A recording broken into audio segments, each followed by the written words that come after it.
नमस्कार, फिर से मैं उसी जगह पे हूँ, प्रेम नगर, नरोड़ा, अहमदाबाद में। हमारे दूसरे मित्र हैं, हम उनसे कुछ चर्चाएं करेंगे बुद्ध भगवान अम्बेडकर साहब के बारे में। नमस्कार। नमस्कार। जो बुद्ध भगवान अम्बेडकर साहब हैं, उनके विषय में कितने टाइम से आप जुड़े हैं, कितने टाइम से यहाँ पे आ रहे हैं, इसके बारे में क्या बताना चाहिए? सबसे पहले तो सभी दर्शक मित्रों को मेरा सादर नमो बुद्धाय, जय भीम, जय प्रबुद्ध भारत। मेरा नाम सिंहल बोधि धर्मन है।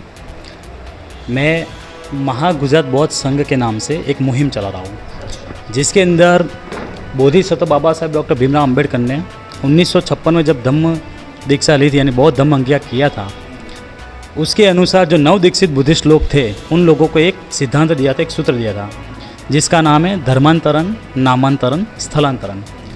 धर्मांतरण का मतलब है हमारे जो पूर्वज जो थे, उनका जो धम्म था उनमें घर वापसी करना, यानी कि बौद्ध धम्म अंगीकार करना। नामांतरण का मतलब है बाबा साहब ने खुद जीते जी उनके जीवन काल में 3 बार उनकी सरनेम चेंज हुई।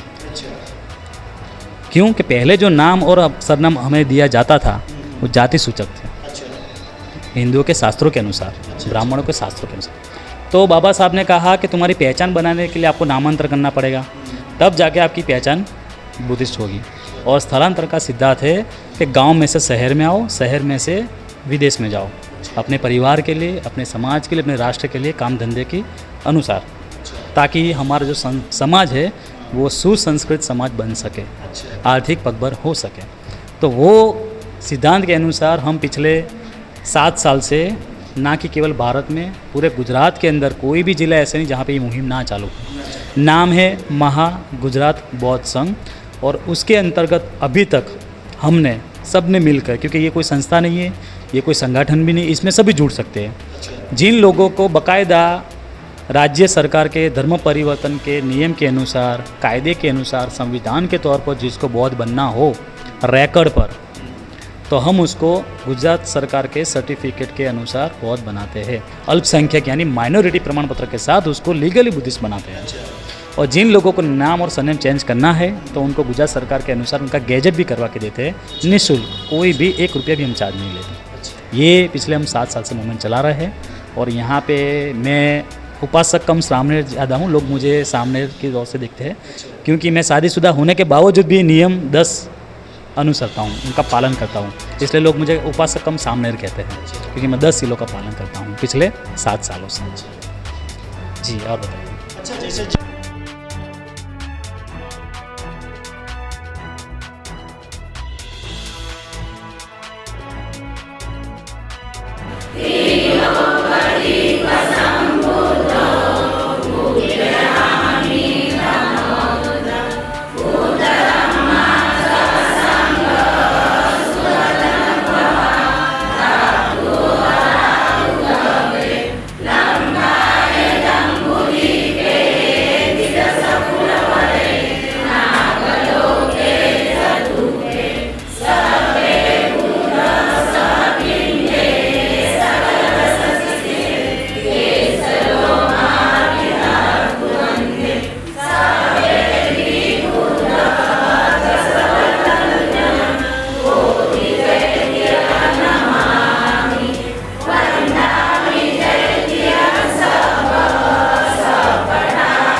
जब तक जहां में नाम ये अमर रहेगा, तब तक ये भारत का ऊंचा सर रहेगा, तब तक ये भारत का ऊंचा सर रहेगा। हुआ भीम भारत का भाग्य विधाता, हुआ भीम भारत का भाग्य विधाता। मेरे भीम जी ना होते तो कुछ भी ना होता, मेरे भीम जी ना होते तो कुछ भी ना होता। हमें मिटा सके कोई बहादुर नहीं है, भीम जी ने सिखाया है किसी का डर नहीं है। देखो किसी से डरेंगे वो हम नहीं है, देखो किसी से डरेंगे वो हम नहीं है। आज दुनिया में हम किसी से कम नहीं है, आज दुनिया में हम किसी से कम नहीं है। भीम जी ने हमको ये इज्जत मिली है, उनकी कृपा से हमको शौहरत मिली है, इज्जत मिली है हमको, शौहरत मिली है। विष्णु तुझे जीने की हिम्मत मिली है, विष्णु तुझे जीने की हिम्मत मिली है। अमर है ये दुनिया में दलितों का दाता, अमर है ये दुनिया में दलितों का दाता। मेरे भीम जी ना होते तो कुछ भी ना होता, मेरे भीम जी ना होते तो कुछ भी ना होता। जय भीम। आज भीम जी ना होते तो हम यहाँ अहमदाबाद में नहीं आते, क्योंकि गांधी का गुजरात है, हरिजन बोलते थे। हमारे लोगों को जो हमारी उधर के कास्ट है उसको हरिजन बोलते हैं। और भीम जी ना होते तो अहमदाबाद नहीं आते, अहमदाबाद में होते तो प्रगति नहीं होती। आज मैं प्रेम नगर जिस जगह पे हूँ, अम्बेडकर साहब का हॉल, और बुद्ध जी का आज 3 महीने का उपासना ख़त्म हुआ। और जो हमारे महाराष्ट्र मुंबई से आए हुए हैं, इतने अच्छे गायक भी हैं, उनकी कहानी भी हमने रिकॉर्ड करी है, और जितना भी हम कहें उतना भी उनके बारे में कम है। और हमारे साथ एक महिला हैं, उनसे भी कुछ बात थोड़ी हम करेंगे कि इन दादाजी के विषय में क्या चीज़ बोलना चाहेंगी। नमस्कार। अभी दादाजी ने जो एक गीत पेश किया सबके सामने, उसके बारे में आप क्या बताना चाहेंगे? पहले तो अपना नाम। मेरा नाम महानंदा दादाराव सरदार है, मैं अहमदाबाद में रहती हूँ, दादाराव सरदार की पत्नी हूँ। अच्छा। अब उनके बारे में क्या कहूँ, इन्होंने तो 40 साल से यही काम किया, बाबा साहब के बारे में सब काम किया, भजन मंडल नौकरी सब कुछ किया, समाज कार्यकर्ता भी है, समाज का काम भी किया। बस जय भीम। आज हम प्रेम नगर जो है नरोड़ा विस्तार के अंदर आता है अहमदाबाद में, जो चीज़ें आज हमको सुनने के मिला, ये पीछे कई सालों में सुनने को ऐसी चीज़ें नहीं मिली, और अभी बहुत सारा चीज़ें बाकी है। और हम अभी फर्स्ट फ्लोर पे हैं हॉल के अंदर, अभी नीचे के साइड में भी जाऊंगा, वहाँ से भी बहुत सारे लोगों से हम चर्चा करेंगे। नमस्कार।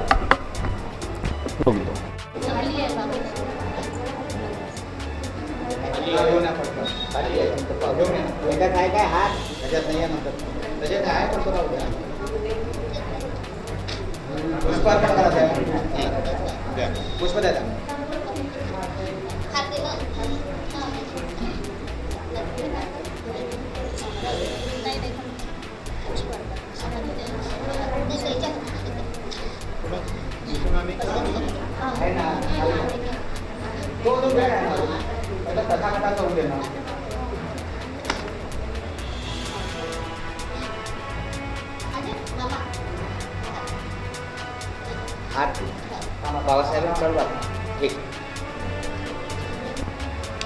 परम पूज्य डॉक्टर बाबासाहेब आंबेडकरांचा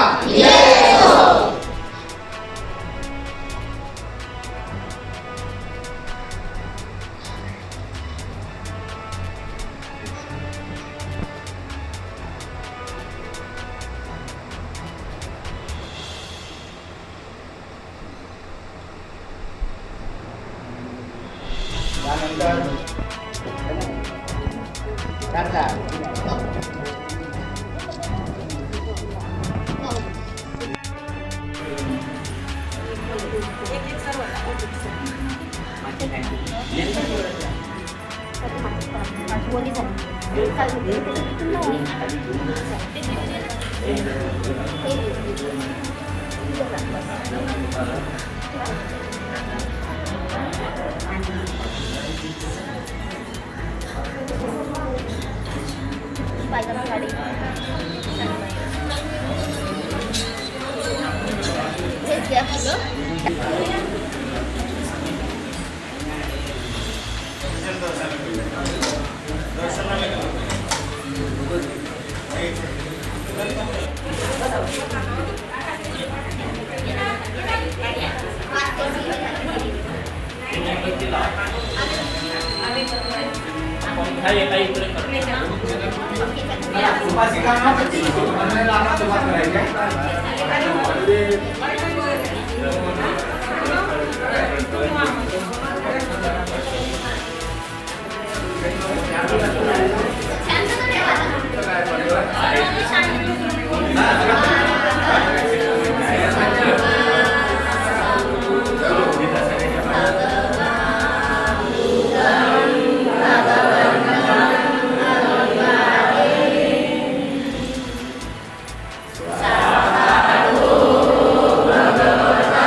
परमपूज्य डॉक्टर बाबासाहेब आंबेडकरांचा मजा नाही आहे. परमपूज्य डॉक्टर बाबासाहेब आंबेडकरांचा समाधानकारक वाटायला पाहिजे ना. यानंतर आई रमाईला आपण वंदन करूया. तर त्याच्याकरिता महिला मंडळ अध्याताई येत आहे की दुसरं आमचे कोणी येत असेल तर त्यांचं पण नाव सुचू शकता. नाहीतर अध्याताई तर आहेत आमच्या अध्यक्षा कमलाबाई तंतरपाडे. कमलाबाई तंतरपाडे त्यांनी इथे यायचं आहे. आई रमाईच्या प्रतिमेला हार अर्पण करायचा आहे.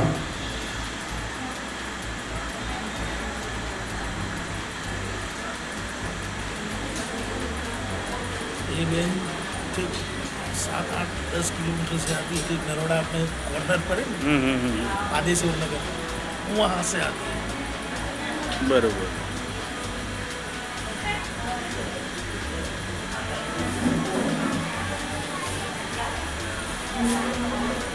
टाइम से पहले आ जाता है 9 बजे।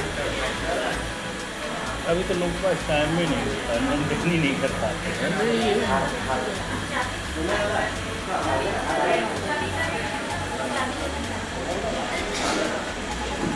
मातोश्री रमाईचा,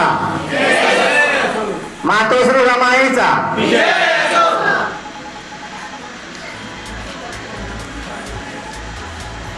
यानंतर या ठिकाणी आपण वर्षावासाच्या दरम्यान अध्यक्ष निवडलेला आहे. तर आपण सगळ्यांना माहीत व्हायला पाहिजे की आम्ही अध्यक्ष कोणाला बनवलं. तर नवनिर्मातीत अध्यक्ष शेषरावजी पडसपगार त्यांनी येथे यायचं आहे आणि त्यांच्याबरोबर ओंकाररावजी मोहोळ तुम्हीच यायचं. पगार हे विहारासोबत 88च्या पूर्वीपासून जोडलेले आहे. कारण पायाचे जे काय म्हणतील म्हणायला गेलो आपण तर ते पायाचे व्यक्ती आहेत. तर आठवले साहेबांच्या निधनानंतर अध्यक्षपद आम्ही अशा व्यक्तीला दिलं की जे सुरुवातीपासून या विहाराच्या करिता त्यांनी पुष्कळ योगदान दिलेलं आहे. तन मन धन सगळ्या प्रकारे त्यांनी योगदान दिलेलं आहे, म्हणून आम्ही त्यांना अध्यक्षपद दिलेलं आहे. तर आपण सगळ्यांच्या वतीने ओंकाररावजी मोहोळ त्यांना शाल आणि बुके देऊन त्याचं स्वागत करतील आणि अध्यक्षपद आपण असं या ठिकाणी जाहीर करूया. ओंकाररावजी मोहोळ यांना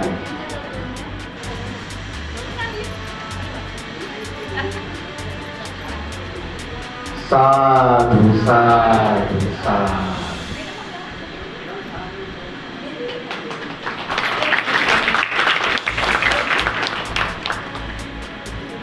यानंतर इथेच थांबायचं गेलो होतं. यानंतर 3 महिने सतत जास्तीत जास्त ग्रंथ पठण केलेले असे रंगरावजी गायकवाड सर त्यांनी इथे यायचं आहे. तुम्ही दोघे मिळून गायकवाड सरांचं स्वागत करा आणि त्याच्यानंतर आपण इथेच आसन ग्रहण करायचं आहे आणि ग्रंथ वाचनाला सुरुवात करायची आहे.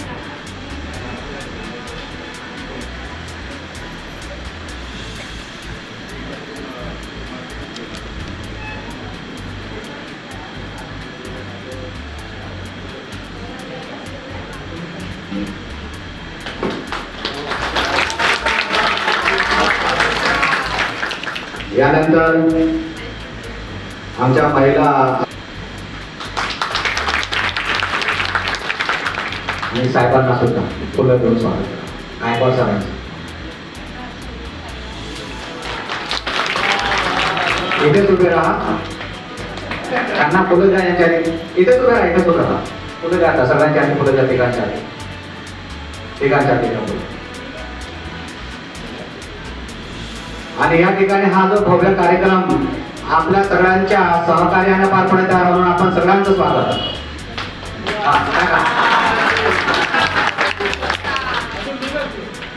यानंतर मी गायकवाड सरांना विनंती करतो की आपण ग्रंथ वाचनाला सुरुवात करायची आहे.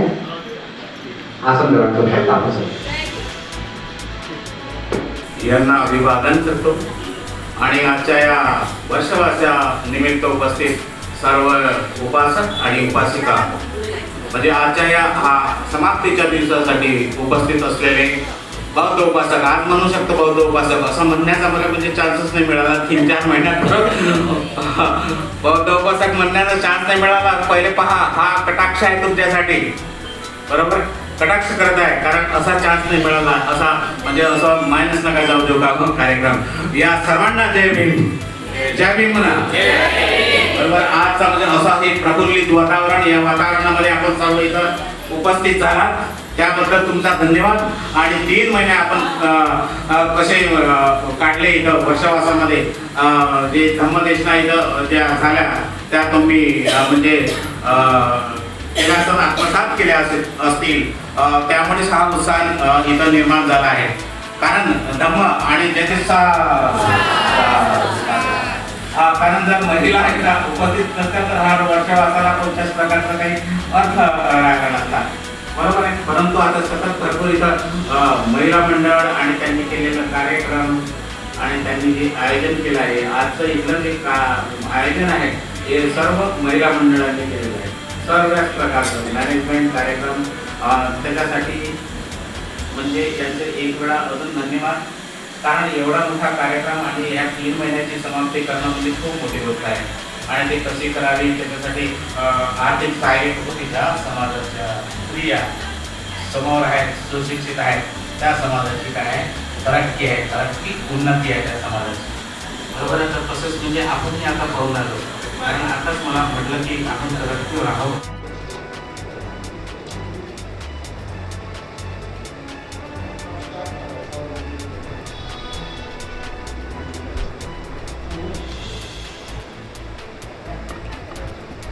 नमस्कार, आज का भारत न्यूज़ 24/7 से रमेश भाई राजपूत। इस समय मैं नरोड़ा विस्तार प्रेम नगर के अंदर हूँ।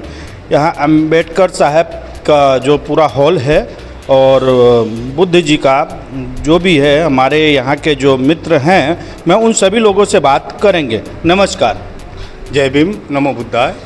आज हमारा 3 महीने का वर्षवाद चालू था और आज से पूनम है, तो आज खाने का भी प्रोग्राम है और सब लेडीज़ लोग है, सब महिला है। अपना जो आज के तारीख में जो हमारे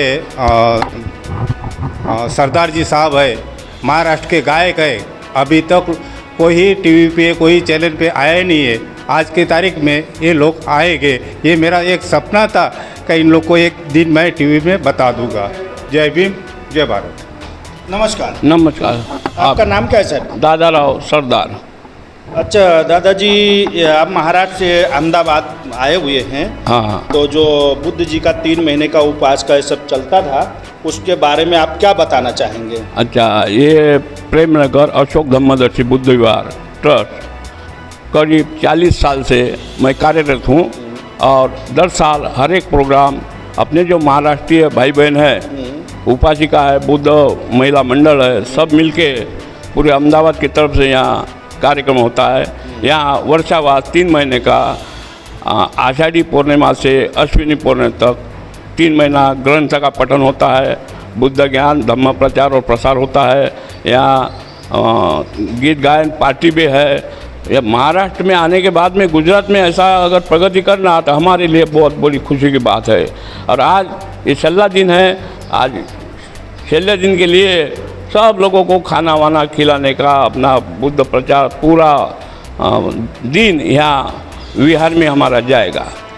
हाँ, मैं BSNL कर्मचारी रिटायर हूँ। अपना 40 साल पहले अपना यहाँ पे धम्म का प्रचार प्रसार और लोगों को जागरूक रहना, जागरूक करना, धम्म के लिए लोग अपना कैसा आचरण करेंगे, पढ़ाने का, उनको मन में थोड़ा बुद्ध बाबा साहब का ज्ञान देने का। और इसके लिए ये माहौल आज ऐसे कंडीशन में है कि हद बिगड़ के, मैं तो महाराष्ट्र का हूँ, तो महाराष्ट्र में भी इतना ऐसा माहौल नहीं होगा। महाराष्ट्र में तो है ही है, जितना अहमदाबाद में हमारे प्रेम नगर में है। अच्छा। हाँ, और प्रेम नगर में सब लोग भाईचारा से रहते हैं। हर एक का मन दुख भले होगा पर वो दुख बाकी दुख नहीं होगा। सब मिल के यहाँ सब अच्छी तरीक़ा से सब लोग निभा रहे हैं। हाँ। अच्छा, दूसरा चीज़ जो हमारे महात्मा बुद्ध जी हैं महाराज जी, ये इनके बारे में स्ट्रा मूवमेंट में क्या बताना चाहोगे? स्ट्रा मूवमेंट स्ट्रा मूवमेंट के बारे में जितना भी आप बताओ उतना कम है। ये बुद्ध है 2500 वर्ष पहले का बुद्ध का धम्म है। बाबा साहब, हमारी कंडीशन तो मालूम थी, अगर जुना इतिहास जानने जाओ तो बहुत कंडीशन हमारी ख़राब थी। बाबा साहब ने पूरा धम्म का अभ्यास करके, ग्रंथ पठन करके पूरा 32 डिग्री बाबा साहब ने लिया, 9 भाषा का ज्ञान था। और मेरे समाज को मैं कैसा ऊपर लाऊंगा, ये बाबा साहब का सपना था। बड़ौदा संकल्प भूमि में सयाजीराव के वहाँ नौकरी करने बाबा साहब पे रमाबाई खुश हो गई थी कि हमको पगार मिलेगा, घर हमारा अच्छा चलेगा। बाकी वहाँ का बाबा साहब ने अपमान ऐसा सहन किएगा, जहर पचाया, वहाँ पानी नहीं मिले, चपरासी पाइल फेंके देखे, तो बाबा साहब ने वो नौकरी छोड़ दी और वहाँ बड़ौदा में गए तो गाड़ी 2 घंटा लेट थी। तो बाबा साहब ने सयाजी बाग में एक झाड़ के नीचे आराम किया। आराम करने के बाद में संकल्प लिया बाबा साहब ने, वो संकल्प भूमि प्रख्यात है और हम बाबा साहब वाले हैं और बाबा साहब के हिसाब से चलते हैं। जो बाबा साहब ने दिया वो अपनाते हैं। बाबा साहब ने हमको बुद्ध बताया, ये बुद्ध की राह पे चलते हैं। बुद्ध का आर्य अष्टांगिक मार्ग है, शील है, प्रज्ञाशील करुणा है, इनका हम अनुसरण करते हैं। और भगवान बुद्ध तो बाबा साहब के पहले 2500 साल के पहले है भगवान बुद्ध। और भगवान बुद्ध को ही बाबा साहब ने चुना सारा ग्रंथ का अभ्यास करके। अच्छा, बाबा साहब जो अपना संविधान लिखे सभी प्रजाओं के लिए लिखे और कोई ऐसा नहीं है कि जिसके लिए ना लिखा गया हो, और संविधान को सभी लोग मानते हैं। संविधान के बारे में क्या चीज़ बताना चाहते? संविधान तो एक सभी का है हक अधिकार, जो महिलाओं को लिए जो हिंदू कोड बिल है, ये सब बाबा साहब ने अपने करके वो संविधान में करके दिया। ये लोग उनका पालन नहीं करते। इन लोगों सनातन धर्म वालों को संविधान का सहन नहीं होता है। और हमारे यहाँ के जो पंजाब राव देशमुख, जब बाबा साहब संविधान लिखते थे, वहाँ पंजाब राव देशमुख ने लगा कि मेरे समाज के लिए क्या, तो बाबा साहब थोड़ा बाहर गए, तो वो पंजाब राव देशमुख ने आके उसमें नज़र डाली, तो उसने देखा तो ये तो मराठी लोगों के लिए बाबा साहब ने पहले से कर्तृत्व कर दिया। हाँ, और उसके आंखों में आंसू आ गए कि नहीं, बाबा साहब मैं धन्य समझता हूँ। अच्छा, आप गायक भी हैं, कलाकार भी हैं, तो अपने गायकी के बारे में क्या बताना चाहेंगे? गा के एक गीत सुनाऊंगा। तो एक कोई छोटा मोटा जो भी है। अगर भीम ना होते तो ये दुनिया ना होती, हम कहीं ना मान लेते तो ये बर्बादी नहीं होती। चली आई दुल्हन मगर कैसे, और भीम दूल्हा ना होता तो ये भारत की शादी नहीं होती। तो इसलिए बाबा साहब ने जलाकर भी समता तो आ गई है समता, मेरे भीम जी ना होते तो कुछ भी ना होता, मेरे भीम जी ना होते तो कुछ भी ना होता। भीम जी जन्म से सुनो एक गरीब थे, तो भी लाखों धनवान उनके करीब थे। जीवन में अच्छी उनकी पढ़ाई ना होती, तो धर्म देश पर उनकी चढ़ाई ना होती। दलितों की इसने दुनिया जगाई सारी, आ गया तूफान तो भी हिम्मत ना हारी। भीम जी का दलितों पर ये असर ना होता, भीम जी का दलितों पर ये असर ना होता, तो जय भीम का नारा ये घर घर ना होता, जय भीम का नारा ये घर घर ना होता। सुखी हो गई सारी भारत की जनता, मेरे भीम जी ना होते तो कुछ भी ना होता, मेरे भीम जी ना होते तो कुछ भी ना होता। भीम जी के कृपा से मिली देश को आज़ादी, लिखा संविधान और भूमि ये सजा दी। जब तक ये सूरज चांद और